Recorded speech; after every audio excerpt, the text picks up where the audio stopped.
नमस्कार, मैं हूं आपके साथ अंजना शर्मा और आप देख रहे हैं सरताज इंडिया न्यूज। तो आइए शुरुआत करते हैं आज की खास खबर से।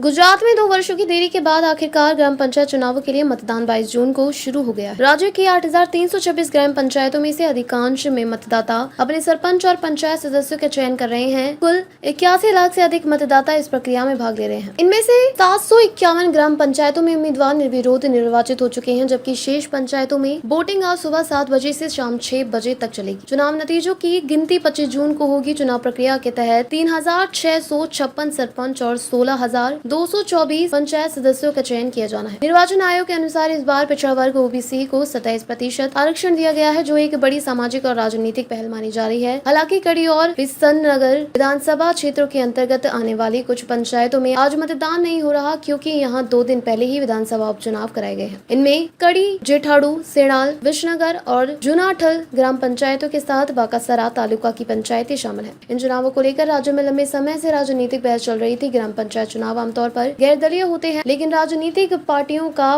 परोक्ष समर्थन अक्सर देखा जाता है। गुजरात में ये चुनाव करीब 2 साल की देरी से हो रहे हैं। इसकी प्रमुख वजह ओबीसी आरक्षण को लेकर चली कानूनी और प्रशासनिक प्रक्रिया है। 2023 में जावेरी आयोग की रिपोर्ट के आधार पर राज्य सरकार ने ओबीसी को स्थानीय निकायों में 27% आरक्षण देने की घोषणा की थी। इसके बाद यह पहला अवसर है जब इतने बड़े स्तर पर पंचायत चुनाव कराए जा रहे हैं। राज्य निर्वाचन आयोग ने 28 मई को चुनाव को तारीखों का ऐलान किया था। नामांकन दाखिल करने की आखिरी तारीख 9 जून और नाम वापस लेने की अंतिम तिथि 11 जून तय की गई थी। 8,326 ग्राम पंचायतों में से 4,688 में सामान्य या मध्यावधि चुनाव हो रहे हैं, जबकि 3,638 पंचायतों में उपचुनाव कराए जा रहे हैं। इस चुनाव में ग्रामीण भागीदारी और सामाजिक प्रतिनिधित्व को नया स्वरूप देने की उम्मीद है। इस बीच विपक्ष और सत्तारूढ़ दलों के बीच बयानबाजी भी तेज हो गई है। कांग्रेस के प्रवक्ता मनीष दोशी ने आरोप लगाया कि बीजेपी सरकार ने चुनावों में जानबूझकर देरी की, जिससे लोकतंत्र को ठेस पहुंची। उन्होंने कहा कि पंचायतों के कार्यकाल समाप्त होने के बाद सरकार ने प्रशासकों की नियुक्ति कर ग्रामीण जनता की शक्ति छीन ली है। इसके जवाब में भाजपा के प्रवक्ता यज्ञेश देवे ने इन आरोपों को खारिज करते हुए कहा कि चुनाव आयोग को ओबीसी आरक्षण लागू करने के लिए हर वार्ड में जनसंख्या का आकलन करना था, जो समय लेने वाली प्रक्रिया थी। उन्होंने कहा कि कांग्रेस केवल भ्रम फैलाने की कोशिश कर रही है। अगर चुनाव पहले होते तो यही लोग कहते कि बीजेपी ने ओबीसी के अधिकार छीने। इन पंचायत चुनावों के परिणाम राज्य की ग्रामीण राजनीति में नया समीकरण बना सकते हैं और आने वाले विधानसभा चुनावों की दिशा तय करने में भूमिका निभा सकते हैं।